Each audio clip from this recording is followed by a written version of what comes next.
ChatGPT 4O's image generator form.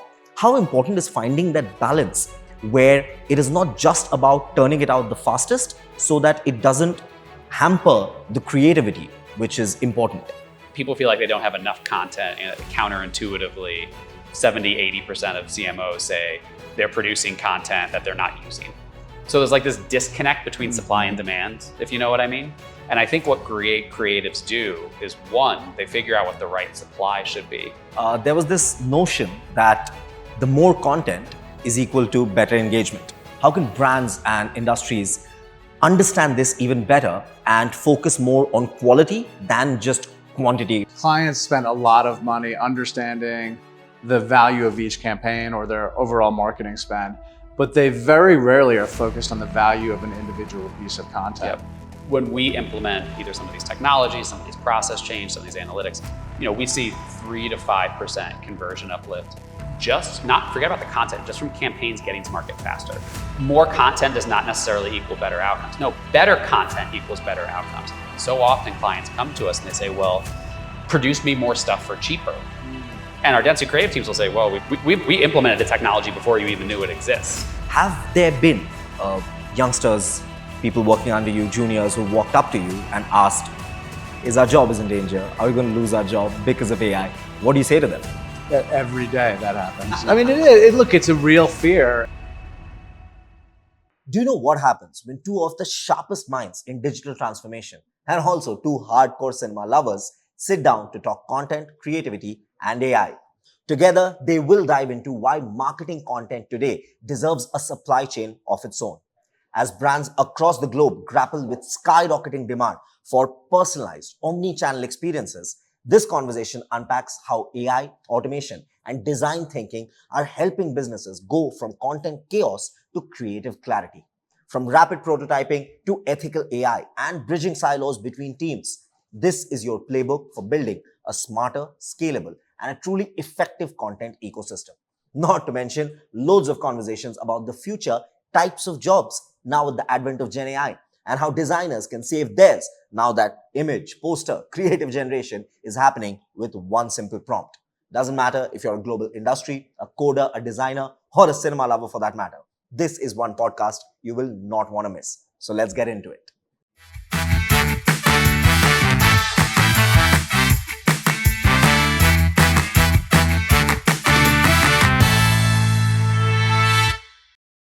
We have Pete here with us, and we have Holden here from Dentsu, the lovely team of Merkle. Welcome you guys to AI Media House. How are you doing? Good. Thanks for having us. Great to be here. Thanks for having us. Absolutely, our pleasure. There is so much to talk about, some really path-breaking work that Merkle is doing, that Dentsu is doing, has been doing since years and decades now. But before that, I want to talk about something that is being talked about a lot these days, and that is content creation and the way AI has impacted the industry. So I want to ask you about this one thing, that the way AI has impacted content creation, especially when it comes to marketing and the way firms are doing it, but it has not always led to great results coming out. I'll give this one small example of an advertisement that Coca-Cola made just like a couple of months back, or during Christmas, I think. The entire advertisement was made out of AI. It was during the Christmas phase. They make great Christmas ads every year, but the one that they made last year, it wasn't really taken that well because it's talking about people and the human spirit and the Christmas spirit, and the entirety of it was made through AI.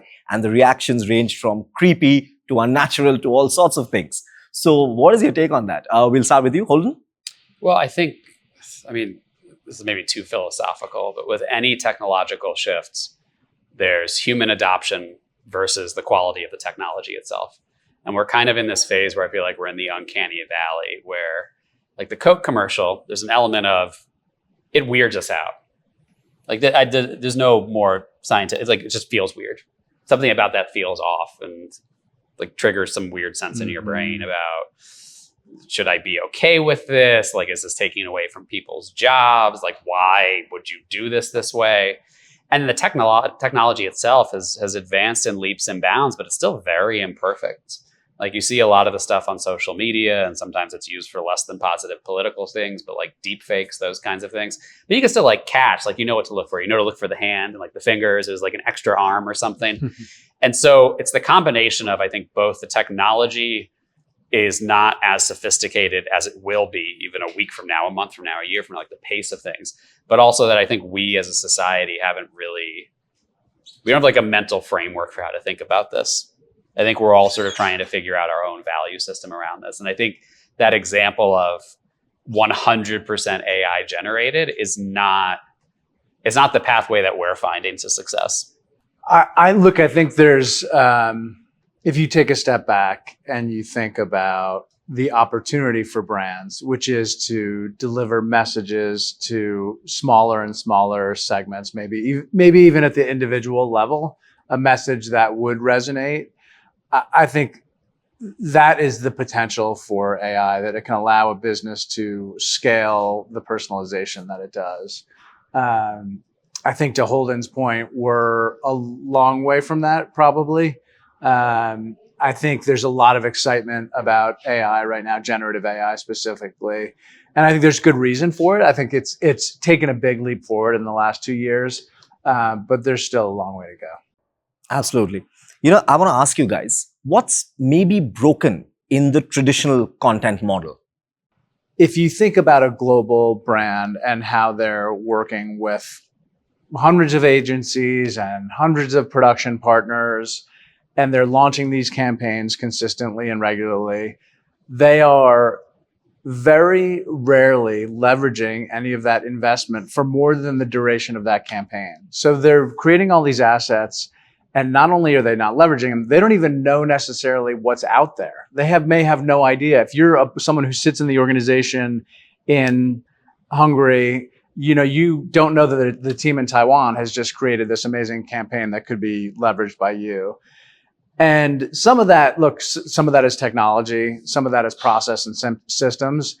And back to what Holden is saying, some of that is people. Like, people just want to create their own campaigns. They want to create their own stuff. Mm-hmm. But if you take a step back as a leader of a business and say, is that the most effective way for us to leverage our resources? The answer is no. Yeah, and practically you step in the room and you ask the CEO, ask the head of technology, chief CMO, whatever. Do you have a really clear view of what content is performing well? Do you feel confident in it? Do you have advanced content analytics? Do you know? The answer is no. Do you have one place that all of your teams can go to access content from the Taiwan team, to access content from the Hungary team? Nope. When you do your briefing processes, or when you think about your marketing spend or your channels or whatever, is there a common process where you're all coming from the same base of consumer insights or segment knowledge? No. And that's the entire end-to-end flow. And there are huge holes and gaps across all of it. And so a lot of the stuff that's happening is not just AI. AI is forcing the conversation about what does it take to be a digitally literate brand today in the face of what AI can achieve, which AI can solve the content gap. We have often not had enough content, even though content was being misused in some cases or under leveraged.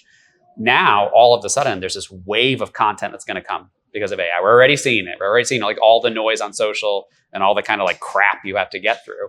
And the question is, how do you harness the power of that to really fix systems that have been broken for a long time?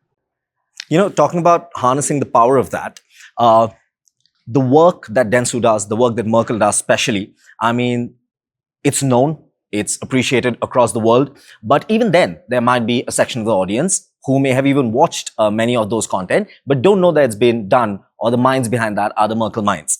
So I want to ask you all that if, in the simplest of layperson terms, if you have to explain to a standard 10 student, what is the work that Merkle does when it comes to the content supply chain and the usage of AI in it? You go for Me? So look, Merkle is Dentsu's consulting arm, basically. So we implement the technology around the content supply chain. We do the consulting around operating model and process change, which is a huge part of it. So much of, we use the term digital transformation, right? And if you look at our survey data, 50+% of digital leaders still aren't satisfied with their technology. They still aren't satisfied with their business agility. That's not a technology problem. That's a people problem. That's an organizational change problem. So we do a lot of that work. And then we also, we build websites and apps, we build CRM programs. So we do some of the activation of the content. And then finally, a huge emphasis for Merkle, especially versus some of our competitors, we're very deep in data science. So algorithmic work, advanced insights, content intelligence, really helping you understand how content is performing. And actually, a lot of the time when we do content supply chain work, there's a couple of different ways to tackle it because it's such a big subject. We often tell clients counterintuitively, start at the end of the process. Look at what you already have out in the world. Look at what is performing, what is engaging, try and dynamically optimize that, and then feed those insights back into the process. Sometimes it's the easiest place to start. Pete, if you want to add something to that.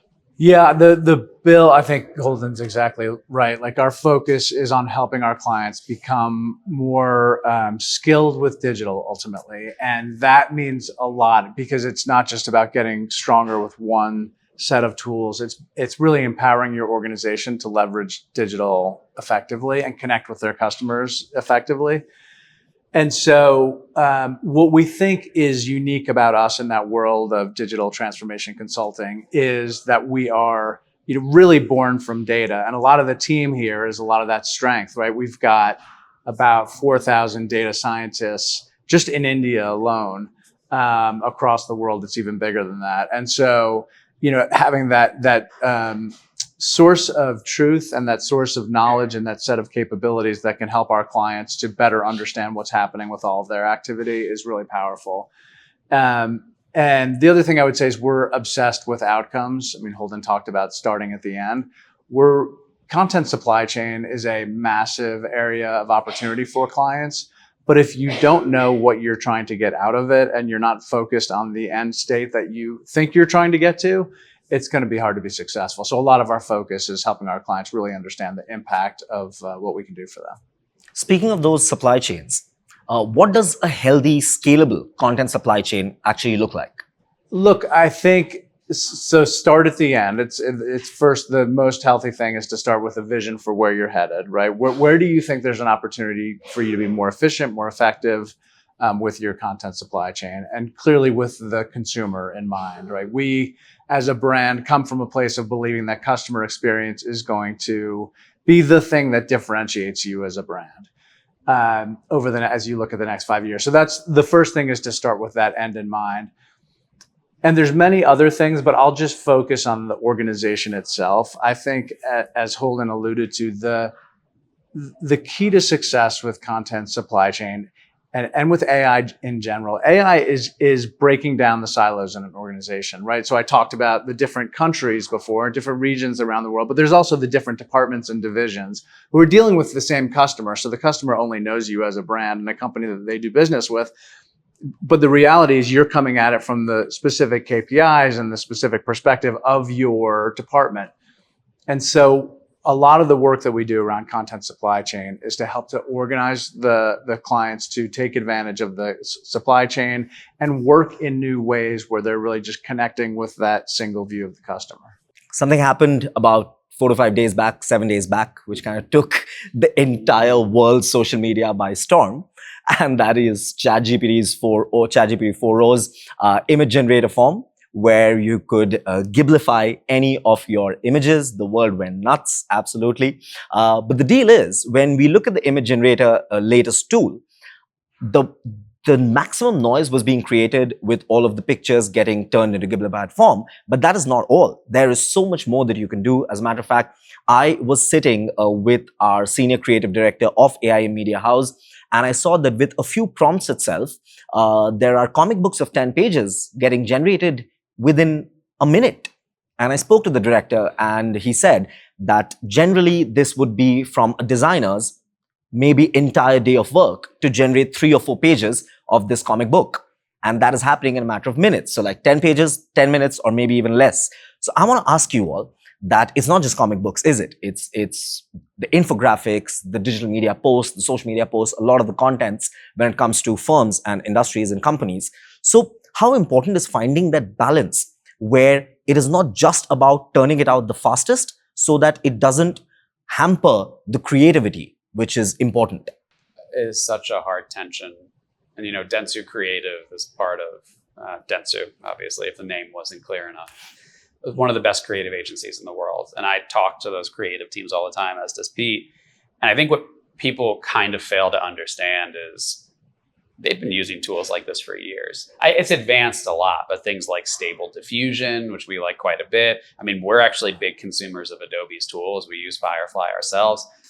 So there's always sort of been that element of how do you productionalize and scale the creation of content?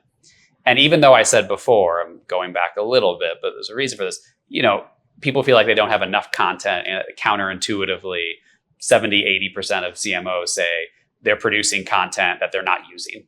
So there's like this disconnect between supply and demand, if you know what I mean. And I think what great creatives do is, one, they figure out what the right supply should be. So it might be scary in a sense to say, oh, well, this thing that would have taken me a week, it takes me a day. The thing that would have taken me a day, it takes me 20 minutes.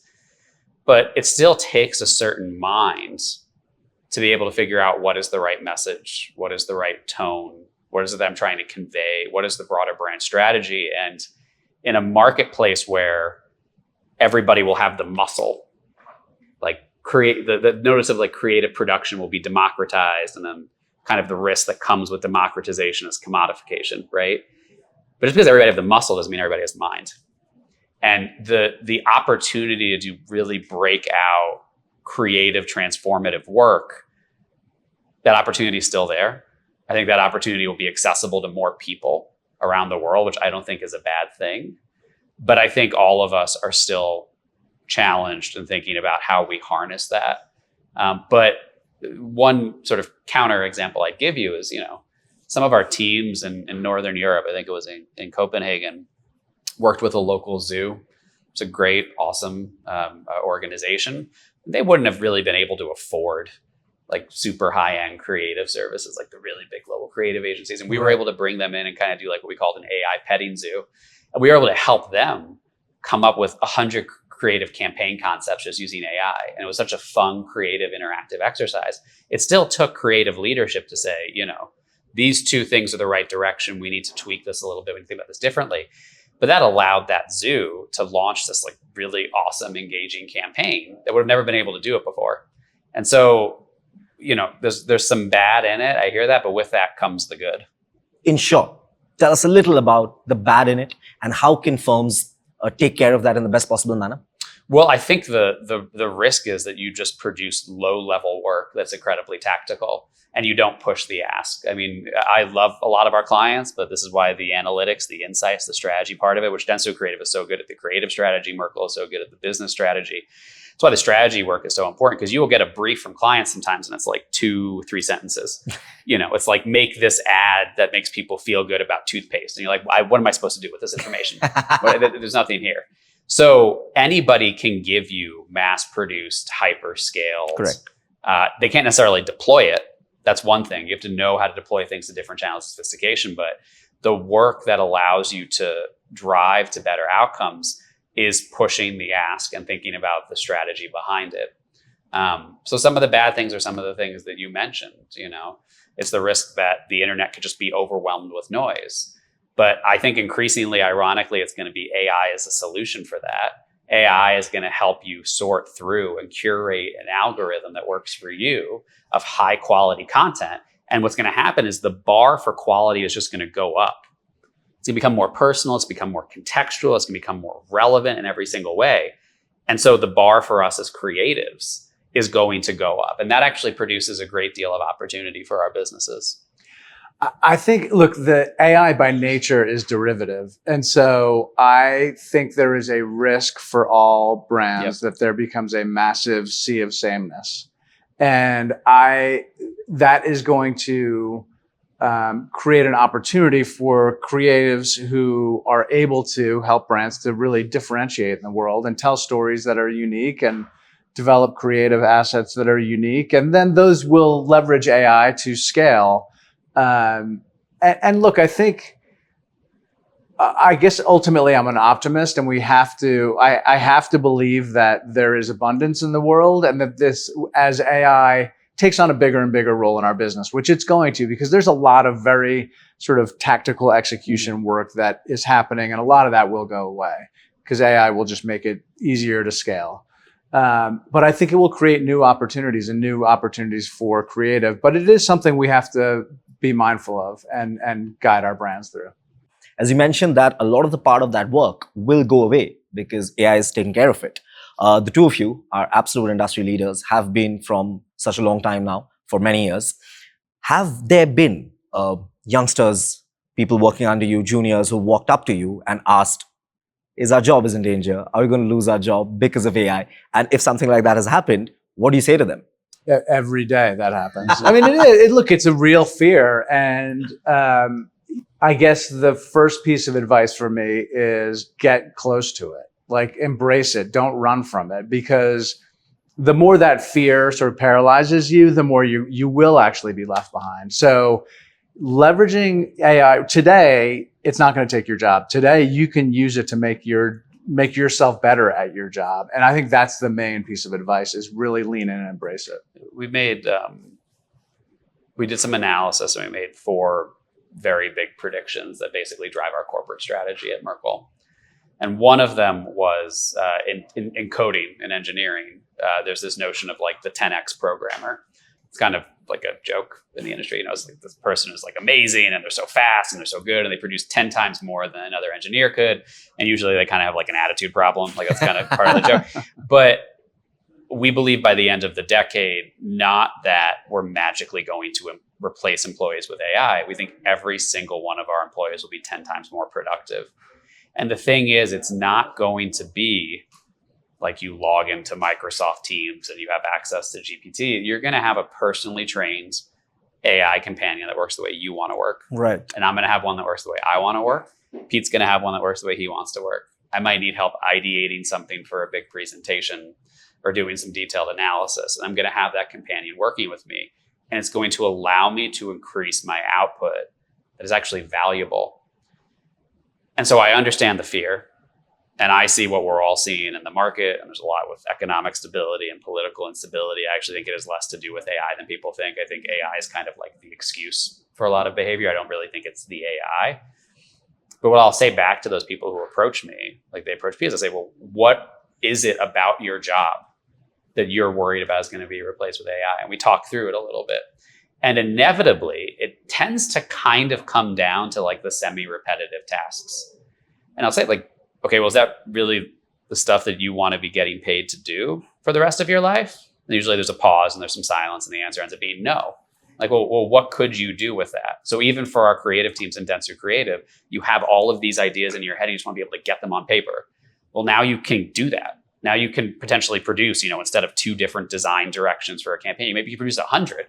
But the human exercise, the curation, the creative strategy is, we still got to get it down and like pick one course of travel, and that's still very human. And so my hope is that, and our prediction is that it'll drive all of us to do the best work of our careers, not that it will, replace work. Fingers crossed. Fingers crossed. Absolutely. Fingers crossed. I want to ask you guys, both of you, I'll come one at a time. When it comes to the work that Dentsu does, Dentsu Creative, Merkle does, can you walk us through how AI is used across stages from ideation to delivery? If in short, you can tell us. Yeah, I mean, I'll just focus on Merkle first. Like, AI has been, especially if you look at our scaled analytics team and helping our clients to understand the impact of all the marketing work they're doing, understand the value of the content they're creating. We've used machine learning for a long time. What we're doing with some of the AI tools we're building today is it allows you as a client, as a business leader, not to go and ask your analyst a question, but to ask a data set a question. So you can interact with it in just natural language and say, okay, how did this campaign perform? How did this campaign perform against the past 10 campaigns? What do you think are the audiences we missed talking to in this campaign? Right? You can just as a business person, you can have a conversation with the data. And I think that's like a big part of our value I talked about, we're born from data. We not only understand how to leverage it, but we also understand how to organize it for clients so that the AI can be effective. And that's a lot of the there's a pretty big gap today in where clients need to be in terms of organizing their customer data, their product data, all of their design systems. Like all of the building blocks for AI are not really in place. And when I hear, some of the leaders in the AI world say we're at peak data, like we've already gotten all the data we can, I totally disagree with that because, and my focus is on our clients and the brands we're working with. This is a forcing mechanism to drive them to get their data more centralized, more organized, more managed consistently across the business. Holden? Yeah, I mean, I get to talk more about like the end-to-end sort of process with Dentsu. So, obviously Dentsu is media. Dentsu is creative, both scale production with Tag and sort of the really transformative creativity of Dentsu Creative and our Dentsu Labs. And then really tech and transformation consulting and Merkle, like running big digital platforms, CRM, transforming organizations. And so, if you worked with Dentsu holistically, everything from your media plan, your audience segments, that would automatically feed into our operating system, which is called impact.dentsu. We have a global identity platform called Mercury, which Merkle built and grew up over the years, which we use for things like everything from like audience targeting to informing programmatic to, putting tags on websites or emails that allow you to identify unidentified visitors. If you were working with Dentsu, you might say, okay, well, we're planning a series of campaigns. Here's our channel strategy. That would turn into a brief. That brief would flow automatically through our tools to our Dentsu creative teams. Dentsu creative teams who probably already worked with you on your brand strategy, think about how that campaign is going to come to life. They have all of these attitudinal and demographic signals from all of our various tools that feeds to them through tooling. Ironically, we use Adobe Workfront. We're working with them, helping them implement their own content supply chain, but also helping them advance their tools. Mm-hmm. And then from that point on, our creative teams are starting to ideate, but they're ideating inside of tooling that I've already sort of mentioned to you to a certain extent, right? And so it's not AI replacing humans. It's humans driving way more efficiency with AI, more concepts, faster, attuned to data.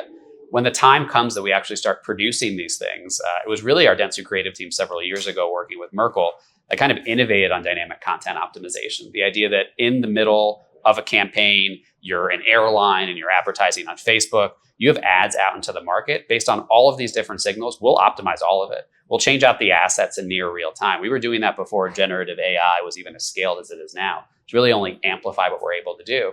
Then you work with Merkle. Merkle deploys it on your websites, on your apps. We optimize it through email, through promotions, through loyalty, and then we do the advanced content analytics, and then feeds right back into the process. And that's really the end-to-end content supply chain.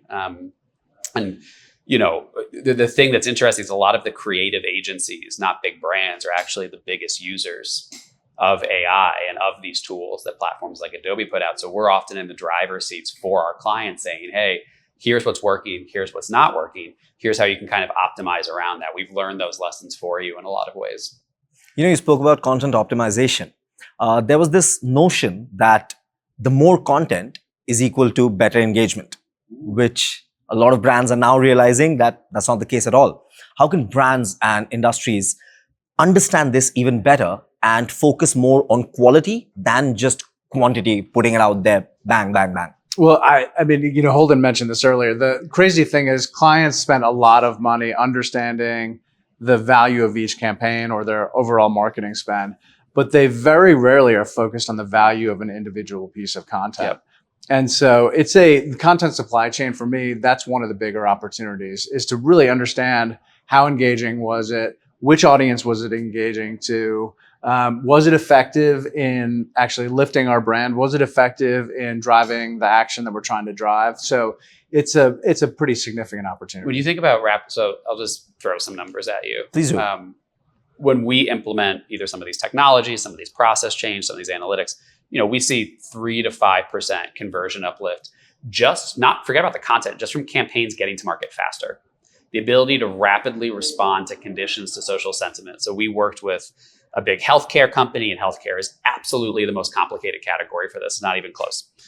More complicated than finance, more complicated because it's so heavily regulated. We were able to work with a big provider. They were running CRM campaigns targeted to doctors. Took 2 months to do that.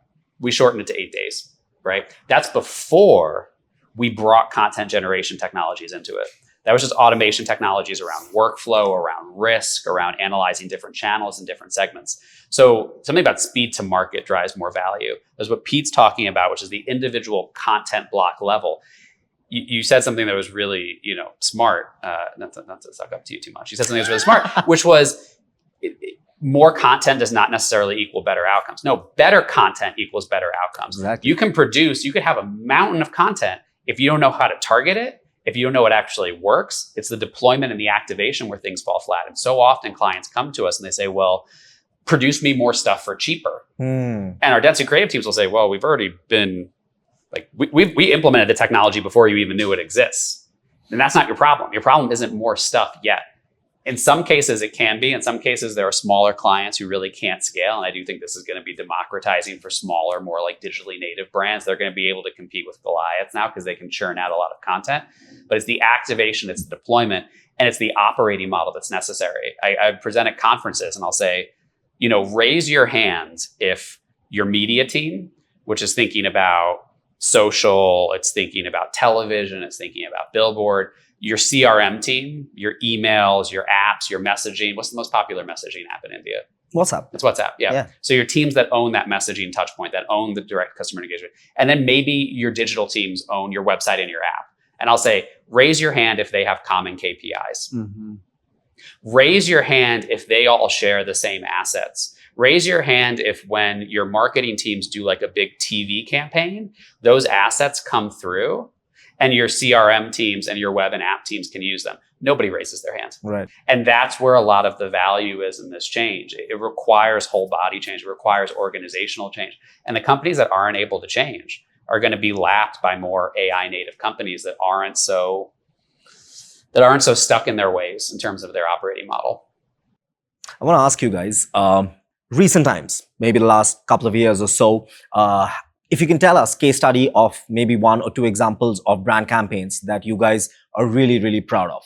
Yeah, I mean, one thing I'm incredibly proud of is the work that we have done with Starbucks. We're drive a lot of the programming that is done with their members, their loyalty program. And it's been wildly successful for them as they've grown that base. It's where a lot of engagement happens for them. It's where a lot of, it's their most loyal base. So they're the ones who are buying the most from them.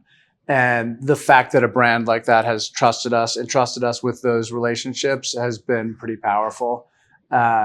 We developed a program for them that was also NFT based. It was a massive program for them where they actually allowed people to, for doing certain activities with the brand, they would get an NFT as a gift. They could also buy them if they want to be the first to buy one. And then they created a marketplace where they could sell them. Ultimately, this was an experiment that they moved on from, but it was wildly successful in terms of their ability as an organization to move really fast and try new things and drives really successful engagement with their brand. So that's just one example of really great success. Absolutely. Holden? There's a lot that I could think of. There's a lot that I can think of that are quite good for society. Our teams in the Netherlands did some incredible work a couple of years ago in Dentsu Creative.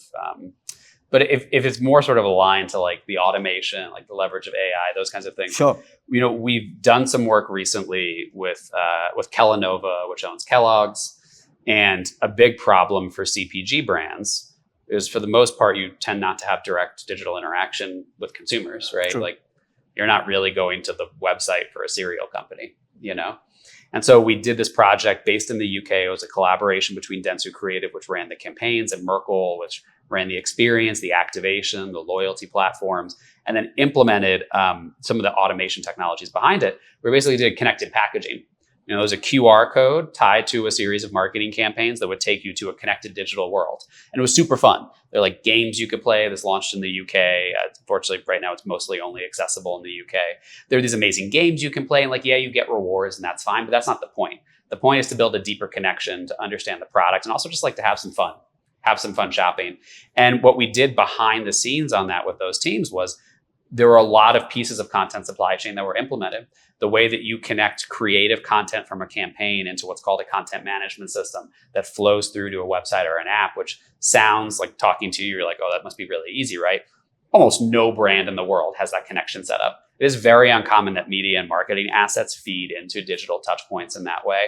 A lot of modern tech that sets them up in the future to make those kinds of games and those kinds of experiences repeatable, because Hungary versus other markets, you don't want to just do that in the UK.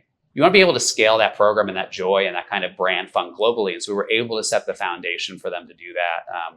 We just rolled out, it's very programmatic, like a series of new games that are fun. And I think the engagement behind it has really been great. And for brands who don't have that direct digital customer interaction, it's a great way to really stand out in noise and really be able to connect with customers directly.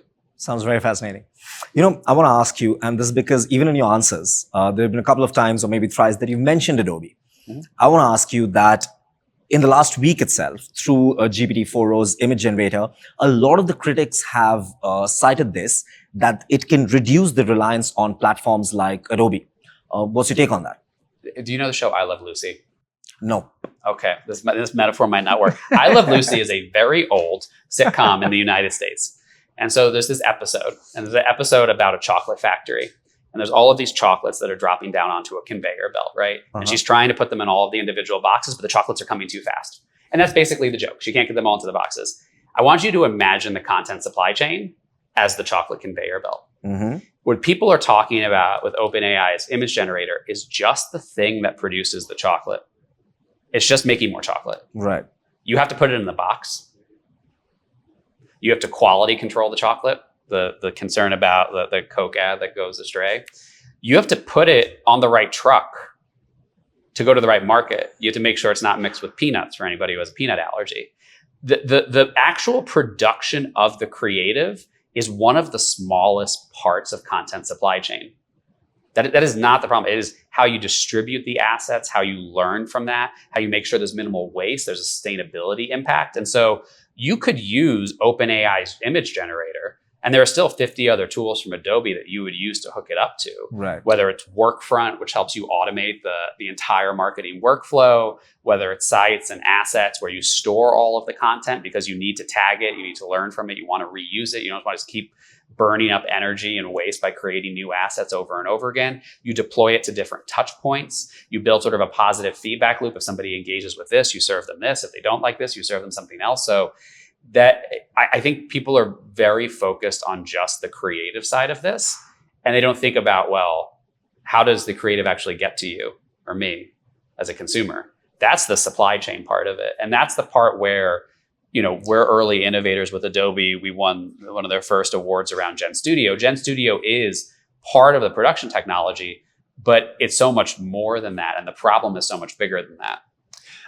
Look, I think if you look back a year when ChatGPT launched, maybe 2 years ago, whatever it was, the amount of investment that came out of Silicon Valley and went into anything that had Gen AI in the pitch was insane. Yeah. So there's going to be a lot of competition. And I think that's a good thing, right? I think it's a good thing even for Adobe, right? It's going to make them better. And their Firefly technology is powerful, but it's also new. And they're going to, the clients are going to choose the tool that wins, that actually delivers what they need it to do. They do have a little bit of a systemic advantage though, right? Because to Holden's point, content supply chain is not just the creation of the asset, it's all of the other stuff. It's the workflow, it's the storage, it's the publishing, the activation. And they're built, Firefly is built into that ecosystem. So they do have an advantage, but it's still very new. We're early days. And think about the days of the iPhone. And before that, there was apps on the web, I guess, but there was no app universe, right? Right. And think about how powerful that app universe is now, almost 20 years later, whatever, 17 years later. And so AI is going to have the same impact on the world. The way that we're interacting with brands is going to change pretty dramatically. And the way that we're creating the content for those brands is going to change as well. So It's a really exciting moment because there is so much new, powerful tech out there, but it's really anybody's game. Anybody's game indeed. I love the reference that Holden here gave of I Love Lucy. I Love Lucy. Yes. You're going to go watch it now, aren't you? I'm definitely Everybody's gonna- going to Turner you're gonna love Classics it. and watch I Love Lucy. Wow, watch out. I'm definitely going to watch that scene. But another reference which kind of is exactly like that. Chaplin fans? Oh, yeah. Chaplin, who isn't? So the great Charlie Chaplin has this movie called Modern Times, where through a belt, the nuts and bolts are constantly coming out, and he has these two screws in his hand, and he's just constantly trying to fix them, and the pace just keeps increasing. So consider the nuts and bolts as all the images that you will generate through ChatGPT 4.0, but there will be somebody who is in Chaplin's place as the quality control person to make sure that the correct images and the correct content is going out for the brands, right? Yeah, and to say, should we be making nuts and bolts or should we be making something else? That's where the creative strategy part of it comes in. But now we're going to transition this podcast to film studies. Absolutely. It's a hard transition that I've been Chaplin waiting was for. a strong start. Yeah. Indeed. I want to ask you guys this one question, that how is generative AI bridging the gap between designers and developers? Oh, massively. Look, I think, Holden and I have worked together for a while, and that partnership of designers and developers in the best agencies, they're always like, tapping each other on the shoulder and saying, "Hey, I'm trying to do this. How can I work on this with you? How can you help me bring this idea to life?" I think it's going to, the developers who are creating the AI tools are going to learn from the designers and what they're trying to accomplish. And the opposite is true too, right? The creatives are going to adapt their ways of working and thinking based on the AI. So that partnership is going to be integral. Just agree. I think developers are going to start thinking more like designers, and designers are going to start thinking more like developers. Merkle was one of 6 founding companies of Figma's Service Partner Program globally. And people who know Figma know it's kind of like the default gold standard for not just UI design, but a lot of sort of experience design. And the stuff that they've done with their automations, like automating writing front end code based off of the images you're developing, we're seeing things from companies like Vercel where you can kind of like prompt engineer a website. It gets our team scared, but that's the wrong way to think about it again. Because what we're starting to see is for a really long time, developers always cared about tooling. It was like a joke about developers. They're very lazy. If they can automate anything, they will, right? And designers kind of aren't that way. Like designers like to make things more complicated than it needs to be.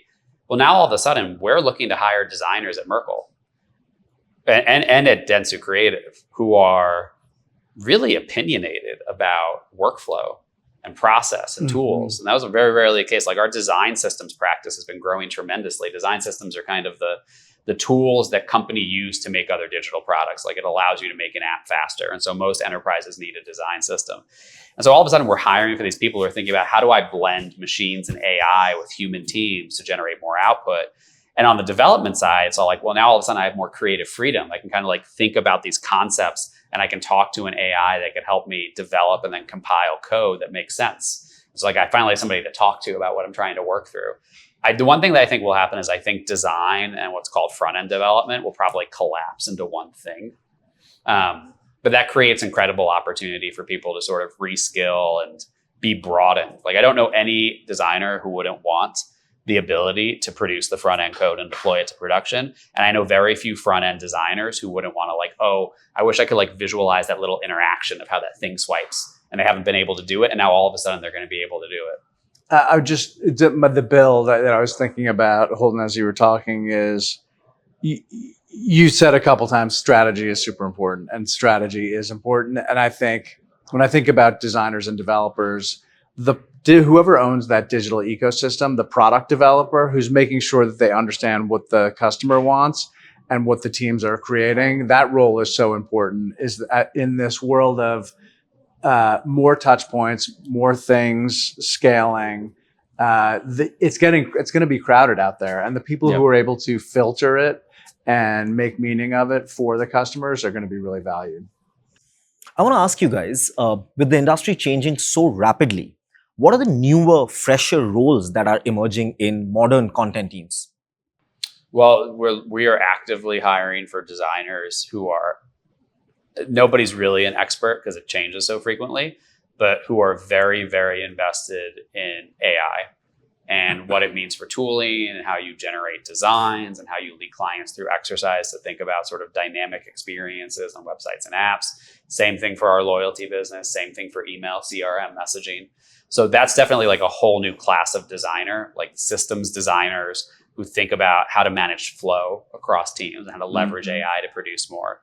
On the architecture side, both in data science, as well as traditional software, I mean, I think everybody knows there's a whole new set of roles out there around people who know the role of AI in that process, who can retrain teams for coding assistance. We have several roles open for people who are just becoming experts in agents and agent orchestration and sort of like the conceptual architecture of how agents relate to each other in complex systems. So there's a lot more of a need for like big distributed systems thinking than there ever was in those kinds of crafts. And honestly, we're even seeing it in our strategy function, like our business consulting teams. There's sort of a joke about consultancies that you spend a lot of money on them and they just give you decks, right? And they sort of walk away. And that's a big difference for us as a transformation consultancy is we're end to end. We're in it with you. We build the solutions. We launch the initiatives that drive your business. But our strategists are starting to turn their strategy deliverables into things that always update. Imagine if you received like this body of knowledge or all of these data points or these stats and you could talk to it as a client and it updated every 2 or 3 months with new insights. So it was always fresh. That would make strategy so much more actionable. So pretty much across all of our disciplines, we're looking for talent who are either exploring new ways to apply AI or sort of on the early stages of implementing it in their own workflow. Yeah, it's very true. Like there are new roles like prompt engineer, right, that weren't around before, but most of it is just an evolution of how people are working. Yep. And in fact, we're here, we're headed down to Pune tonight, and we're meeting with a team who has been busy focusing on sort of the evolution of the Salesforce ecosystem. Salesforce, if you follow them, has really bet big on agentic AI. And we've realized that as we're working with their tools for our clients, it's going to change very much how we're working. So those teams are rethinking all of the ways of working with that platform and with our clients. And so we'll have to do a round 2 of this interview after that. We can give you more info, but yeah, it's that rethinking of how we're working that's really important right now. I want to ask you guys, end to end, as you mentioned, what is Merkle's approach when it comes to AI-assisted prototyping, and how important it is to still keep that human touch intact? Well, I mean, there's no self-generative AI that's going to define a prototype that actually aligns to a strategy. Like that requires human touch through the entire process. And our goal with prototyping, especially when it's product development, is we want to get something in the hands of our clients, of consumers, as fast as humanly possible. So the fact that, it would have taken 3 weeks to do an AI prototype of a new app or a game or an interface, or whatever the case might be, if we can shrink the distance between strategy and execution, that's the dream. That's a dream for everybody. Because we want to be able to do more. And sort of the joke that I use, and this is like very specific to websites. Have you ever had to redesign a website before? I actually have been an anchor for 10 years. So these kind of tech things, I'll give you something that I shouldn't say. I've never made a PPT in my life. I don't know how to. That's okay. When you redesign a website, it's like a therapy exercise for a company. Interesting. Like get a bunch of people in a room and talk about the homepage of a website for $1 billion brand, and the crazy comes out. Like people, should we even be in this industry anymore? What should that thing be there? It's the conversations. Like this is not what that meeting is about, like at all. You need to go talk to the strategy team about that. Or a therapist. It's corporate therapy in a lot of ways. Like Yes. great, like big, like enormous conversations come out of conversations about design. People do not appreciate how strategic it is. And so those things are still going to happen. And now all of a sudden, instead of having 2 or 3 different directions for a prototype, you could have 1 million. Right. You could have 1,000. Again, it's still about what drives value, and the exercise, the consulting exercise and the guidance where we lean in with our clients to say, no, this is the right road for you. There's nothing that's more human than that exercise. Absolutely. Well, I mean, it's funny. You sent me down memory lane just thinking about the many projects I've done with clients, thinking about the customer experience. And The work to gather all of the requirements and understand all the jobs to be done and understand the KPIs you're trying to drive and understanding the business itself and all of its nuances, all of that work can be sped up by AI, but it's not, that will then feed the prototype that can get developed faster. So the work to do the strategy in some ways becomes more complex. I do think we'll get better at giving organizations institutional knowledge so you have a baseline, but often that's lost. So a giant digital ecosystem project may be done over a period of 5 years, and then they sort of lose all of that institutional memory that they developed. And so anyway, it's a time where, yes, you can spin up an individual project and get it done faster, but can you do that given the context of the rest of the business and everything happening, all the other interactions that you have with the customer, all the strategy work still needs to support that. I want to ask you how critical, how important it is that even at the experimental stage when AI and Gen AI is being used, that it is used in an ethical, unbiased manner. Have you guys come across instances where it is reacting in a way that it shouldn't, where some reaction is coming out which is not expected out of it? Yes, and we had a point of view on ethical AI actually even before generative AI came out. So we've been thinking about this for a long time because we do deal with data and we understand that there is often inherent bias in data. Yes. And so we are very aware of how to navigate those lands and build guardrails into the AI so that it doesn't go off the road effectively.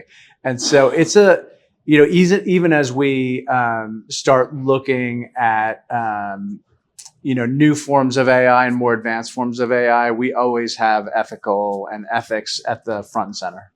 The best way to solve for that is to really understand business context. So a couple of years ago, we basically built out e-commerce for a very large airplane manufacturer, which sounds kind of like it's a multi-billion-dollar business, super complicated. Like people you can't do e-commerce for this. Well, big airlines like Delta Airlines, like GoJet, like all of these brands, they need to buy spare parts from the suppliers. Right. And and it's an incredibly complex problem. You walk down like an Airbus A380, and if you're somebody who's doing a seat check, you work for an airline, you're looking at 5,000 different individual components on that plane. Right. And if you need to replace anything, you need to place that order. And so we basically built an AI agent before it was easy to do. We built it with Microsoft. Our teams built it and engineered it. And it responds now to 600,000 orders a year, creates them. It responds to over 6 million customer service inquiries. And it's such a complex, you can't be wrong. Do you understand what I'm saying? You have to have very specific rules and language that govern it. I cannot suggest to you the wrong part because there might be a part for a door handle and I can get you an alternate door handle that'll still work for that plane. But anything having to do with the engine or the control system, you have to be incredibly safe about. And so Absolutely. We spent a lot of time thinking about how to put safety around that kind of engineering so the model couldn't get lost. And what it led it to, which is what we're doing in a lot of cases, was a model that was blended with structured logic versus more free-form logic, right? And the structured logic would handle the things where it was like very specific rules and guidance, but the free-form logic made it so much easier to integrate with the interface. It allowed me to talk to you. It allowed me to help you through understanding how to place the order, where your order was, all of those things. And I found like that blend was the best of both worlds for us. And so a lot of our AI strategists, it's really contextual to each client need, but you have to be thinking about it. In today's world, which is so fast and rapidly changing, what KPIs are now defining success when it comes to content supply chain? Speed to market is a huge one. Reuse of assets. The average reuse of an asset is like 1.2.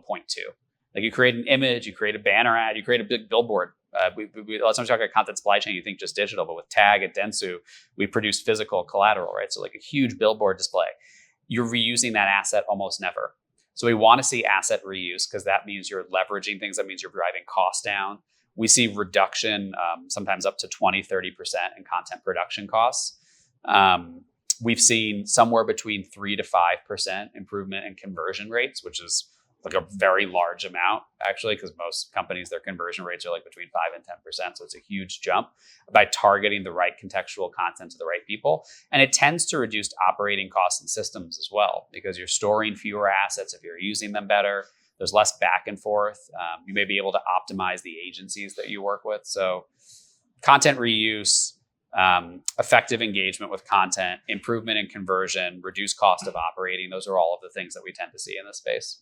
I mean, he nailed it. I guess the thing for me that I'm focused on is, if like so little of the content that's created is done so in context, right? We can connect with a customer who may be our, most loyal, best customer, and we can connect with someone who's brand new to the brand, and we serve them the same content. And so we just need our systems to get smarter in understanding the context of that relationship that we have them and the history that we have with them in a way that doesn't feel creepy. And so for me, that's the upside is the higher conversion rates that Holden was talking about, the more love for the brand, and low on the creepy factor. Or there was one more, a brand which deals with kids' toys, and the entire advertisement was made out of AI. The kids, the toys, everything, really creepy. That's a tough one. Yeah. That would not have been a part of our recommended strategy to that brand. Not surprised. Let's look ahead a little bit. What are the next big things, the next evolutions that are about to happen in content supply chains that brands need to prepare for, be ready for, keep an eye out for? And one of our I mentioned we made 4 big predictions for 2030 that are driving our strategy now. One of our other big predictions was the emergence of what I would call true personalization, which is close to one-to-one. And in technical terms, what it means is when you have a digital experience on any sort of screen, that what you see is generated and rendered in almost a near real time. And that assumes minimal prior production of assets. You could be learning from assets, but I'm generating things that are very specific to your context. So you and I both go to, the Gap, like we go to gap.com. 2030, you and I might get very different experiences because it identifies me as a returning guest, or because of the weather where I am, or because of some data signal of some path I came in through. I may get a totally different experience. Maybe it knows something about my age. It may bring up a prompt interface instead of a traditional shopping UI. You might get a traditional shopping UI, but with a carousel of items that are pre-selected of things that they think you might like based on some style insight they have about you. When we get to that world, we're going to be getting to a place from a creative perspective where the job isn't the creation of anything. The job is the orchestration of everything. And I know it sounds very abstract. And I think we're even figuring out like what that means and what that world's going to look like. But it's going to be very interesting to sort of set the rules and the parameters by which AIs are allowed to generate experiences versus using AIs for acceleration and automation, which is really what we're using them for right now. That's going to be a new frontier for everybody. It's going to be a new frontier for the internet. Like it's going to change how we think about digital experience completely. I am incredibly excited about these next 5 years. So one of the other predictions that we made is the notion of machine to machine everything, right? That there's going to be all these machine to machine conversations that happen. So just for example, let's say I have to do some holiday shopping I need to get a gift for my son. And instead of me going to gap.com in the example that Holden just gave, I talk to my bot and I say, hey, bot, I need a gift for my son. Go out and find 10 good ideas for me within this price range. And that the bot already knows my son and his likes and interests. And so I don't have to feed that. And I allow the bot to feed that out to, the various brands that it thinks might be relevant, right? It's going to have an idea of which brands are relevant, and it's going to feed this context to those brands. And so and then it's going to come back with ideas for me. And then I'm going to send it back out because I don't like any of them. And we're going to start over again. But, so imagine like what we have to do is help our clients to design not only for the scenario where Holden comes to the site, but the situation where my bot is coming to the site. And so that opens up just really interesting new opportunities, I think, for all brands. It's trippy, man. We're going to be designing experiences for robots. Yeah. It's trippy. It's cool. It's not something I ever thought I'd be doing. It just Black Mirror. Any of you? Yes, Oh boy. of course. Oh boy. We're going to Love Black it. Mirror. Now you're going to Black Let's go Mirror. in a different direction than I thought I was going to go. Whole new podcast. So many of these episodes in Black Mirror where you have yourself and you have a bot version of yourself, which is going to take care of the daily shopping and the groceries and all of that jazz. So yeah, recommendations for the bot as well. Yeah, for the You're going bot. to be building those experiences for that bot. But it's not a bad thing. If you think about if you sign up for automatic delivery of, pet food for your pet or something, it's like a very trivial example of you're automating something. Mhm. There's an algorithm. There's not a human on the other side of that. The pet care company is just like taking in the order and it's sending you the stuff. What's going to happen over time when you train that companion, when you train that bot to know you, is like you're going to trust it and think about how much time you will save not having to think about that, so you could actually enjoy spending time with your son. Or you can think about more of the ceremony of how you're going to give the gift, or you can focus on something that's more important. I really do think it will. When I say unlock productivity, I don't mean it just like, oh, you work more. I mean, like, it will unlock, I think, all of us to be able to do things that have greater value. Hopefully social as well as economic value. It does, like, not to go too deep on this, but it does open up an interesting conversation, right? Though, because I think as the gift receiver, the value that we assign to it is how much we like the gift, yeah, for for sure, sure. but also how much the person and how much thought they put into it. Yeah. So if they're no longer putting thought into it, it's the bot that's actually doing it for the most part. It does raise that question of how do you put a personal touch on it? Like, what is the creativity that you bring with it? Is it just the card you write, or But yeah, This means everybody will buy experiences and they enjoy the experience you have together. that's true. Might be it. That's how much the bot then needs to know you, be a smaller version of you, and then give a personalized gift. Yeah. The gifting bit, I'm not too sure about. I would still like a personalized one. But yes, totally what you said. Your grocery shopping, your shopping that you do for your house every week, and you save time in all of those things. And I do a lot of these podcasts with industry leaders, and another one of them was saying that your redundant tasks then get taken care of by AI and the AI agents. And then you get to do things that you as a human being were supposed to do. You get to work out, you get to travel, you get to spend time with your family and kids. So hopefully that time in the future then, that we are getting towards that. That's the dream. Fingers crossed, that's the dream. We're almost towards the end of the podcast. Just a couple of more questions left.